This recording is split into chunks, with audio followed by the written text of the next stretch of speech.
Awesome. Thank you so much, Lisa. Good afternoon, everyone, and welcome to the University of Hawaii at Hilo Tropical Conservation Biology and Environmental Science Graduate Program Seminar Series.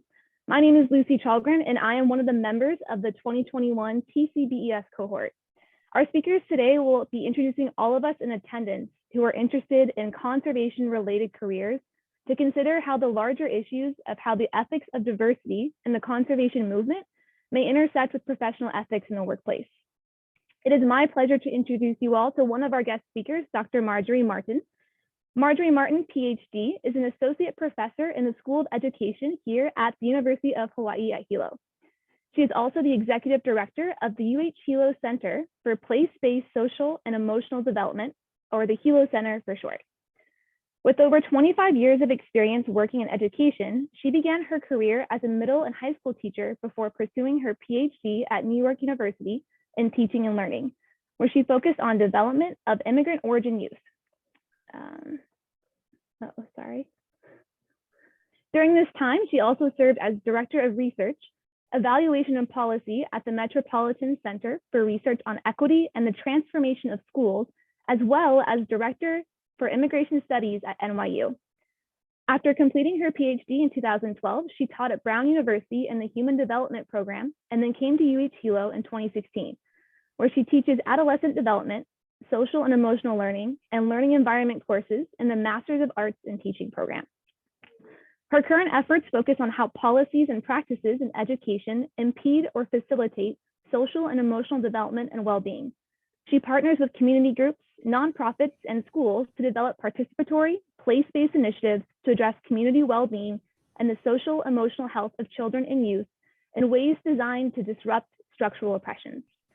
Her research has also appeared in many peer-reviewed research journals in book chapters and edited volumes. She is also the co-author of the book entitled Schooling for Resilience, Improving the Life Trajectory of Black and Latino Boys, published by Harvard Education Press. I will now pass it off to Natalie, who will be introducing our second speaker for today. Thank you, Lucy. I would like to introduce everyone to Dr. Celia Bardwell-Jones. She is a professor of philosophy and the division chair for the Humanities division at UH Hilo. She earned her master's and PhD in philosophy at the University of Oregon. She also earned a graduate certificate in women's and gender studies. Dr. Bardwell-Jones is an interdisciplinary scholar whose research interests include feminist philosophy, philosophy and cultural diversity, intercultural American philosophy, environmental ethics, and the philosophy of nature. She recently co-edited a special issue on indigenizing and decolonizing feminist philosophy in Hapacha, a journal for feminist philosophy. She currently is serving as co-editor for a special issue on ocean feminism in Amerasia Journal. Finally, Dr. Bardwell-Jones is currently working as a co-author along with several ecology and restoration professionals on the metaphysics of belonging in nature and its relationship to invasive species in Frontiers Journal. Please help me welcome Dr. Celia Bardwell-Jones.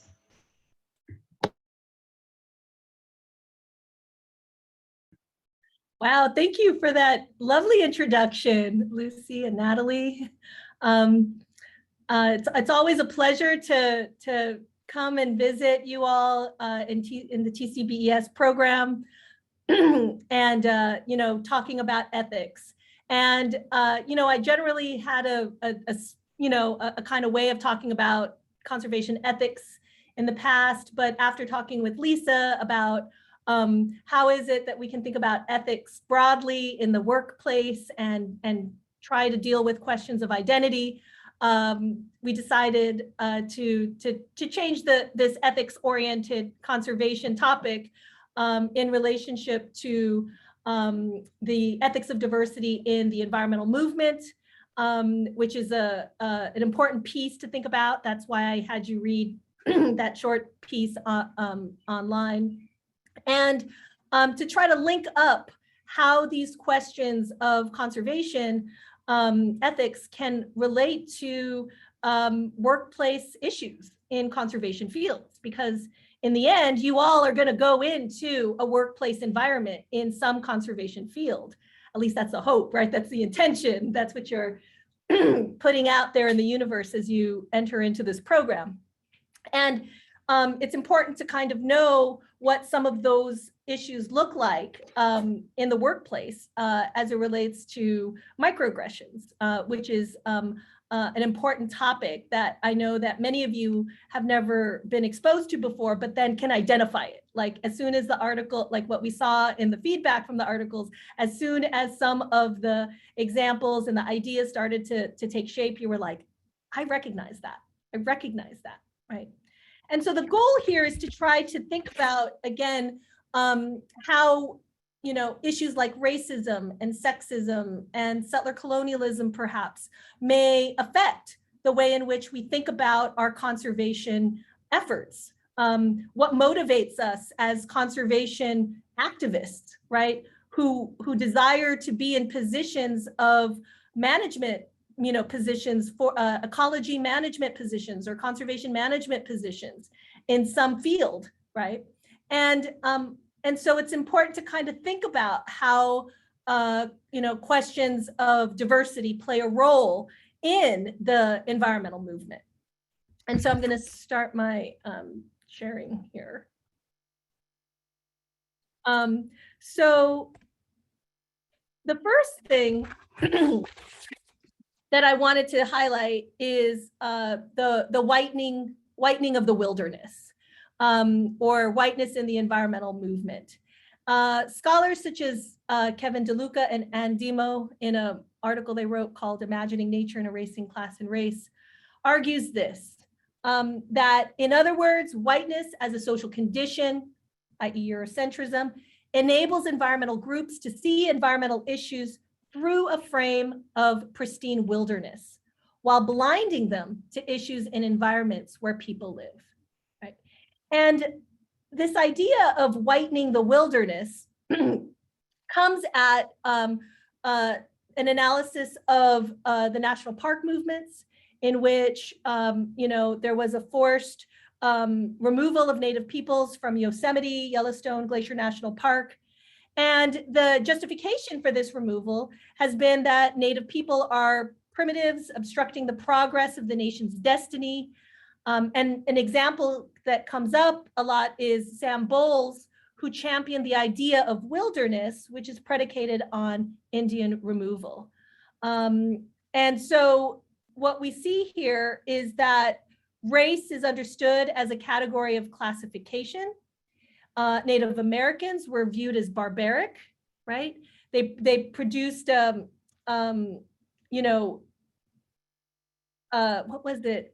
There's a contradiction in how their place in the pristine wilderness played a role as both being part of nature, but also being a ward, like to be domesticated like nature. And that wilderness, right, like in the national park movement and whatnot, tended to serve nationalist interests, right? So, what makes America America is our national parks, right? So Yosemite's majestic scenery, right? It just lays claim to the as a cultural legitimacy to that of ones in Europe, right? The Swiss Alps, right? So we have these ideas about nature, for instance, and that we value nature in ways that have these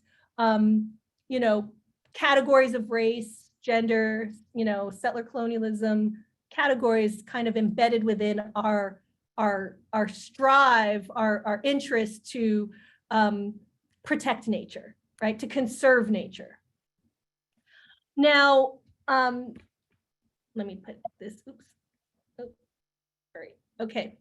Another instance that comes out of nature in terms of the environmental movement, and I'm just going to move to like food ethics here. This is just another example of the whitening of the environmental movement. Ione Mallory did she's a philosopher who lived in Philadelphia. She did this study on natural foods co-op at her place in Philadelphia. And so, she wanted to understand the idea of locavorism, for instance, as a kind of like an environmentally, as an environmental movement, right? As an arm of how to express, you know, one's conservation interests in environmentalism, for instance. And so locavorism begins to get taken up as one of these concepts. And what locavorism assumes is that one is self-reliant locally, and they, you know, harvest and eat, utilize regionally based food systems. They use sustainable practices, right? Locavorism asserts that the food is fresher, more nutritious, that it comes from the landscape and the community. Now, the Natural Foods Co-op grocery store that she lives in Philadelphia, which is this urban environment, seems to cohere with all these principles of locavorism, right? So if you go to any natural food store, you see all these wonderful products coming from a local landscape. It supports local economies. Her Natural Foods Co-op, you know, demonstrates an intimate relationship with the food. It promotes environmentalism and healthy eating, right? We have CSAs and co-ops, right? Community-supported agriculture and co-ops, right?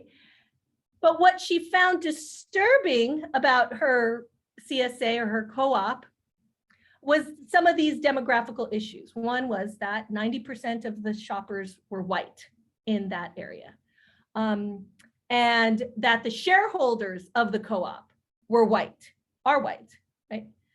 The co-op, however, is located in a less affluent Black neighborhood, right? So the people that shop at the co-op aren't even, the majority of them aren't Black, which is in the neighborhood that the co-op was in. So the co-op had trouble attracting the Black local residents. Women are the majority of the CSA shareholders in her co-op and do the labor of picking up the family's farm share or food, right? Weekly, right, or daily. And that also within her CSA, the paid farmers that they get all their food from to support their locavorism are white, right? So, you know, the question that gets raised about whiteness in the environmental movement kind of develops into questions of like how embedded is whiteness within the environmental movement, and how ought we to look at the environmental movement through this single axis lens, right? If it is the case that environmentalism has been shaped by whiteness, you know, how do we dismantle that? How do we address that, right? And I tend to look at, oh, and then here's again, I should have put this earlier, the white construction of wilderness, right? And so here's Yosemite. It shows that a class and race nation of the sublime wilderness comes to stand for nature and defines what is worth preserving, right? So again, even the aesthetic frame of looking at a landscape such as Yosemite is framed within a white narrative, right? That's how, you know, when we're looking at biases in our relationship to nature, right? It's important to see how these biases manifest in the very ways in which we enact our conservationist practices or conservationist management positions, right? So, and so I wanted to bring up intersectionality and environmental justice.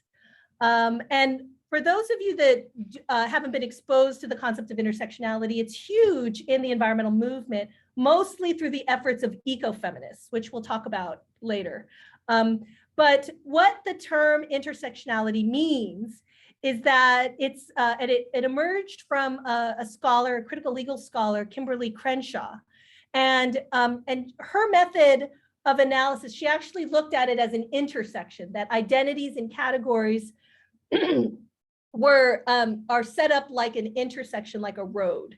And of course, that metaphor gets taken up in different ways. People start talking about it like webs, right? Really, it's a web or a, you know, but regardless, this term of intersectionality comes from this concept that identities cross over and intersect with each other.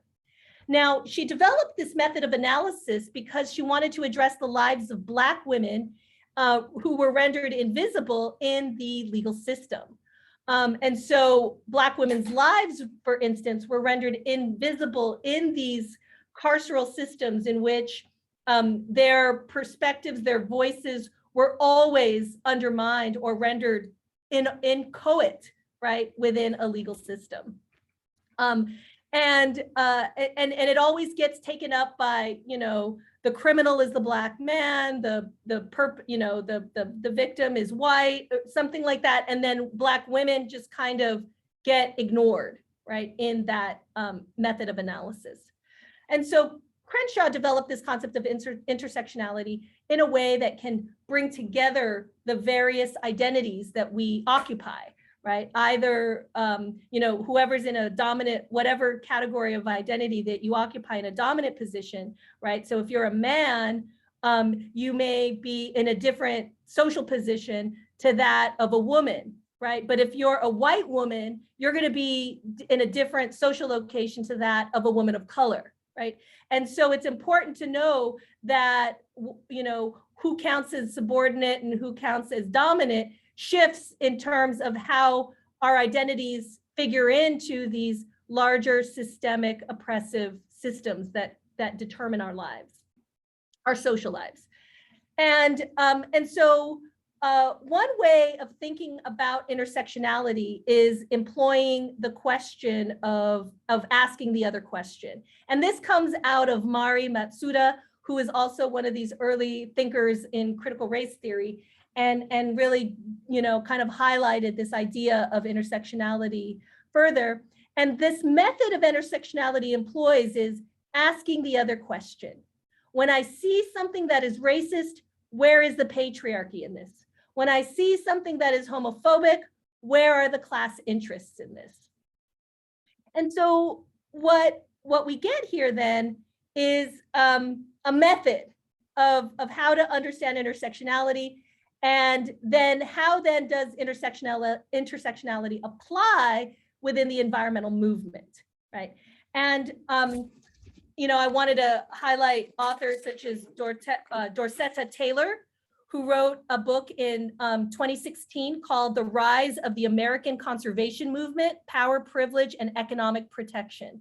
And in that particular book, she talks about how the conservation movement has been framed by, you know, within concepts of racism, which have disenfranchised marginalized communities in terms of how pollution, how, you know, instances of climate change affect their lives, and that they are more vulnerable, right, to experience these environmental catastrophes more so than privileged, you know, privileged white male individuals, right? So she's really making this case of how the environmental movement has perpetuated instances of racism. So in ecofeminism, and this is something that I like to teach about, but ecofeminism kind of brings together a kind of methodology that helps us unpack or criticize these oppressive social frameworks. And one of the aspects of ecofeminism is that they criticize these dualisms. So nature, culture, man, woman, these kinds of intellectual dualisms promote a kind of ecological superiority of humans and the cultural superiority of men, right? Culture is dominant over nature, man is dominant over woman, and that the implication to an ecofeminist framework is that the liberation of woman is tied to the liberation of nature, right? So if you're going to be a feminist, the argument goes, then you need to be an environmentalist. And if you are an environmentalist, then you must also be a feminist, right? This is how the logic of dualism works. The second aspect of ecofeminism is that humans are intimately tied to nature. This is kind of a starting point that many ecofeminists begin with. And that ecofeminists attempt to reconcile this fissure between nature and humans, and that they apply an intersectional analysis to help them understand the complexities of human experience, right? What it means to be an indigenous person and their relationship to nature is going to look a lot different than someone who is a white suburbanite, you know, on the mainland, right? So there's different ways in which an intersectional analysis helps to articulate richly the relationship between humans and nature. The third aspect of ecofeminism and intersectionality is from Martin Luther King. No one is free until we are all free, right? So the freedom of humanity is not only reliant on the freedom of nature and women, but is also reliant on the achievement of liberation for all those at intersecting points on the fault line. So everybody has to be included, right? We can't save nature unless we save people too. Right? The fourth point is that ecofeminists have contributed to a discussion of class interests as it intersects with the environment, and women's interests as it intersects with the environment.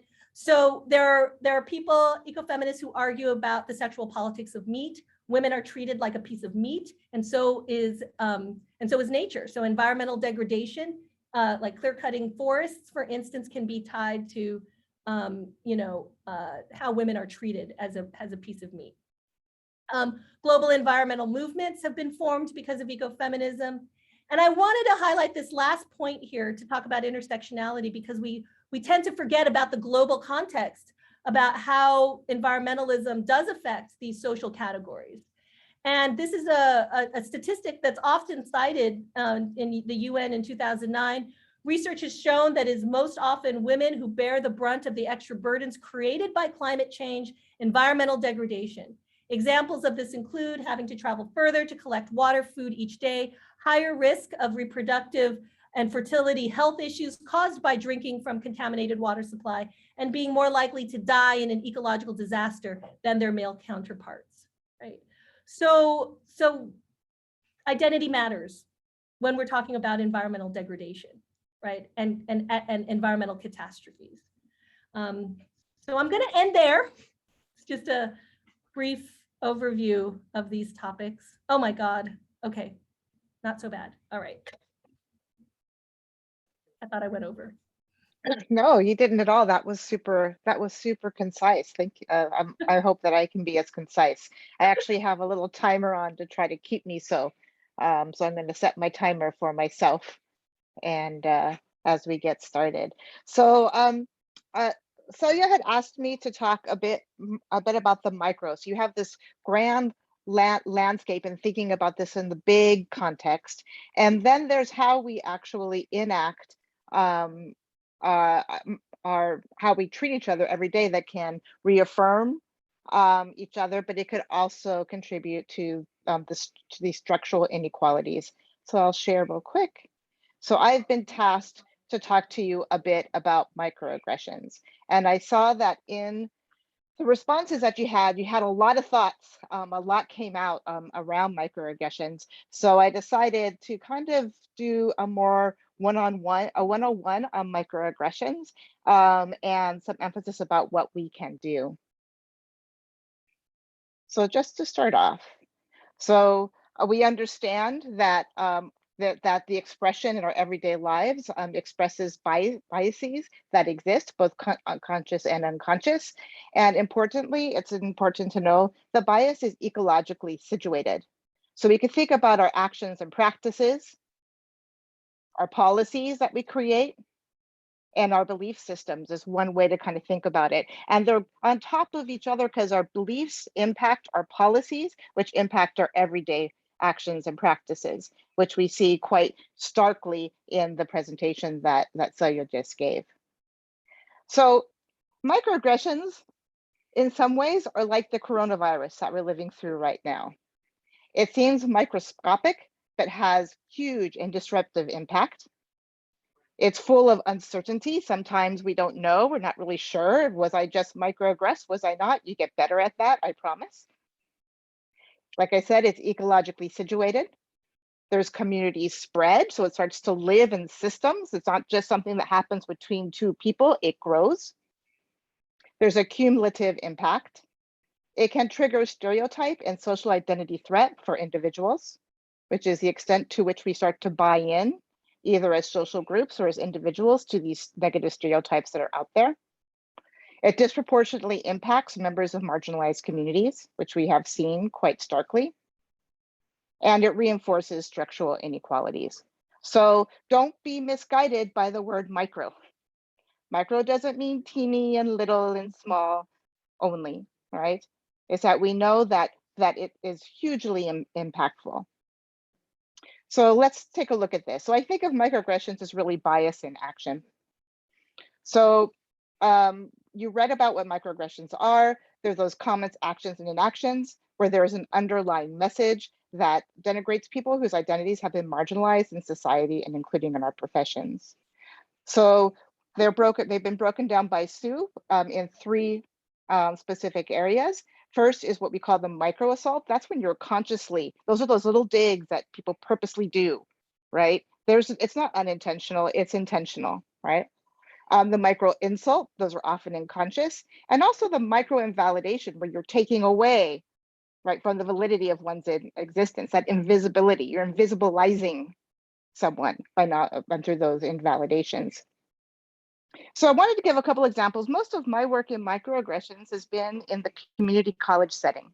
And I thought I'd just give a couple of examples to show that when one is the target of microaggressions, that there can be multiple kinds of responses to those. So this is from a couple of interviews that we had with immigrant origin students in a community in several community colleges. So for example, we have this one. I was doing really well in the class. We first took a quiz and I got like a 95. A teacher told me, "We think you've cheated." And I got a 98 on the retake exam, right? So the micro invalidation, the micro insult that has happened here is that she made assumptions about based on her conceptions of the identity of the student, and they shot back in this kind of way. Here's another one that's more internalized after hearing a microaggression. She says, "So you don't feel like, well, maybe it isn't me, because you can second guess yourself. Maybe I'm stupid. Maybe I don't understand what's going on," right? So we can internalize, and you can see you start to have these beliefs around yourselves, and that those are those traumatic events that are associated with microaggressions. Of course, when we're talking about microaggressions, we have to take account for intersectionality, which Celia just explained in great detail. Yeah. So the ways in which different intersections of our identities occupy, we are going to be more vulnerable to particular types of microaggressions. Also important is to think about positionality, both in terms of the perpetrator, the one who is microaggressing, being microaggressive, the target of that microaggression, and those who are around the side. Many of you talked about what do we do as a bystander? What do we do as a bystander, right? So our positionality plays a role in both how we perpetuate, how we receive, right? And what we can do in our different situations. So this was taken from what's it called? HearMyStory.net, which is actually a STEM site. I'll share the site with you, where people share microaggressions that they've received. And this particular graph points out the positionality of the perpetrators who micro assaulted the individuals. So about 35%, and it's broad because there's all different kind of organizational structures. It's in STEM fields, so they might be in universities, they might be in nonprofits, there's all these different spaces. So about 35% of the stories that were shared were about microaggressions where the perpetrator was a direct line manager, so someone who's right above them. And about 5% were they said direct report in the organizational structure at large. So you might actually see that microaggressions aren't always verbal. You'll see it in writing, right? You'll see it in the ways that you are either present or made invisible by the reports and pamphlets, whether that someone might be tokenized. Here's our one Black female scientist, and she's going to be all over all of our brochures in a white organization, right? Those are examples of those. Someone at a higher level outside my immediate organizational structure. So it might not be my direct supervisor, but it'd be someone who's at a higher level around that. So now we see that over 50% of them are coming from people where our positionality is below them, and there's someone that we report to in some way or another. About 9% out of my immediate organizational structure that are at a lower level. So they might be people who work with us but have a lower status position. And then about a quarter of them are direct peers, people who have equal positions, right? So I point this out, and before we get started on this, let's think a bit about the perpetrator position. And just for yourself, just think for a moment, have you ever judged others on account of their identity, even unintentionally or unconsciously, and why or why not? So just think about that for yourselves. I only have 10 minutes, so we won't be able to share, but something we can come back to. So let's think about that. So a few things around perpetrators. Sometimes the initial response can be negative, and the perpetrator tries to convince us why what they just said to us wasn't a microaggression. Right? It wasn't a microaggression. Oops, I was just saying, I didn't mean anything by it, those kinds of things. So what's important to remember that it's not our role as perpetrators to judge whether we interpret communications as microaggressions or question why others see them that way or not. Go around and find allies and say, I said this, was I really, and they said that I was microaggressive. No, that's not your position, right? We need to generate awareness that regardless of our intentions, we can harm others. Right? So we might mean well, but we can cause harm, and we do it all the time. Right? And further, recognizing how others are impacted by our language builds empathy, which is the first step to surface the visibility of microaggressions. So empathy is to be able to relate and to see others, not to be related with sympathy, but empathy. In my world of education, we talk about this term a lot. So how do we interrupt microaggressions? First, let's talk about how we can disrupt our bystander identities. And there was some chatter around this underlying some of the responses that you provide. And lately, there's been a lot of talk about the term of being an ally. This has really been highlighted for the BLM movement, right? And we're shifting more to more abolitionist thinking from what does it mean to be an ally to being a co-conspirator. So kind of I'd say pre-2019, you hear the word ally a lot, but it has been highly problematic. So Dr. Tiffany Jana put this together in kind of a continuum and almost like a developmental process, which developmental folks like I love, right?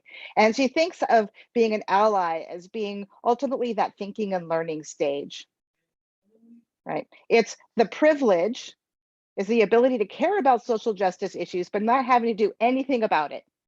A privilege ally often lacks deep, authentic relationships with people and the demographics they support, right? That can be often that sort of yes, but social justice is important, it's interesting, but not any action kind of related to that, might not have meaningful relationships with people who are different than them, etc. So they support equal justice in theory, and it tends to be really centered around themselves. The next level she calls is the accomplice or the reactive response. So this is where we see that privilege is starting to be tapped. So accomplices begin to tap their privilege, any personal advantage, earned, unearned, that makes your life easier in the service of justice. So basically it flips that dynamic and uses what they've learned to try to course correct, right? And they act not, although it's ideal to really be in demographic to be strengthened working in integrated settings. This also needs to happen in the segregated spaces that they might find themselves, these very white spaces. And then the next level is referred to as the co-conspirator. And this is the proactive phase.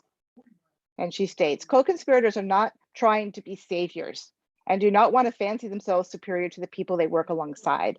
Instead, they are conscious of their privilege and they use it to help erode barriers that are tougher for the affected constituencies to surmount, right? So we start to see, if we could take that analogy, we can think about that with the idea of the human nature connection here. And what would it be to be that co-conspirator?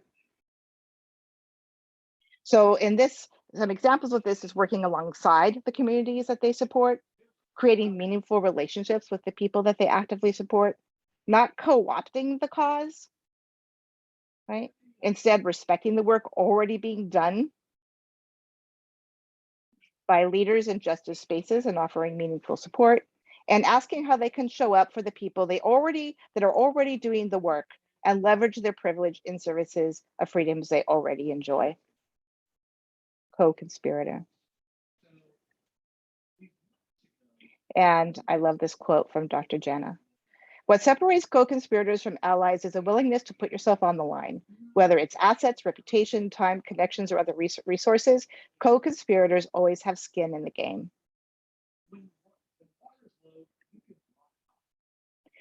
So with that in mind, let's think a bit about bystander tactics. So sometimes we are around and we see a microaggression happening or an invalidation happening. And the question is, what do we do? Too often the burden is put solely on the target of that microaggression.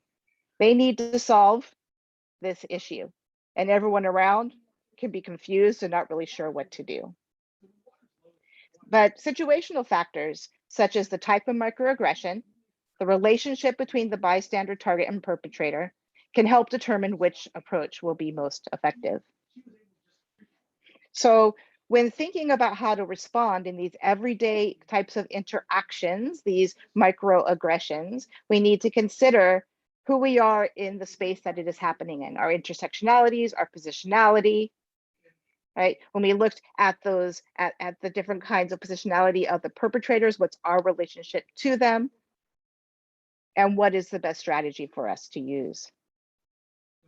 So here's a few tips, and I think I'm okay on time, right? Yell at me if I'm off because I've lost my my timer disappeared. So first of all, planning, prepare yourself, right? Kilo the situation and tailor your approach, right? Get a sense what's around it. Consider the type of microaggression it is. What are the intersectionalities at play? What's the positionality? Get ready, practice.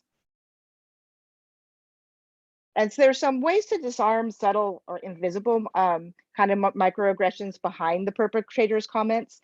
There can be little kinds of, here's some of the little steps, and such as, do you have evidence to back it up? That's not okay. I just used that one just the other day. like don't you dare, don't go there. That's not okay, right? Saying things like, is this person's religion, identity relevant to situation? Sometimes educating. You have to really play that situation, but by disarming, but you just disarm it in a subtle kind of way. Another important thing is remember to speak for yourself and avoid the savior complex. Kevin Nadal has a great quote: "Don't presume that other people are offended, hurt, or debilitated by the microaggression. If you speak on the behalf of others, that can be seen as being a microaggression in and of itself." For instance, if a white person says, what you said is offensive to this Black person, right? You just co-opted them, right? Speak in terms for yourself. Target the behavior, not the person, right? If we attack people, it's hard to change situations. We get hardened in our positions. And as the video says, you're throwing away one of the most powerful weapons you have to create change, which is a person's desire to modify their own behavior. I know this from the education world, right? You target the comment, you ask clarifying questions. And then finally, consider circling back. If there's really high levels of positionality and in that particular space, it is impossible to do anything, then think about having a more formal approach. Make an appointment. This is important. It isn't a fly-by-hallway conversation. This is important. Practice it. Determine if it should be you, other co-conspirators, others that should be in the room. And then finally, you can seek outside support. Reach out to authorities and institutions, but remember, sometimes you got to go outside of it. Social media campaigns have been quite effective, right? Other human rights organizations, etc.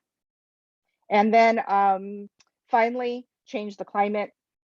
Think about equitable microaffirmations. I say this, that's equitable because microaffirmations can also be microaggressions when they are tokenized, right? So these are impersonal acts that foster inclusion, including active listening, recognizing and validating experiences, affirming emotional reactions. I'm giving credit to people, focusing on action, and the creation of epistemic communities. So I leave you with this. There are many different actions that we can take, but inaction should not be an option.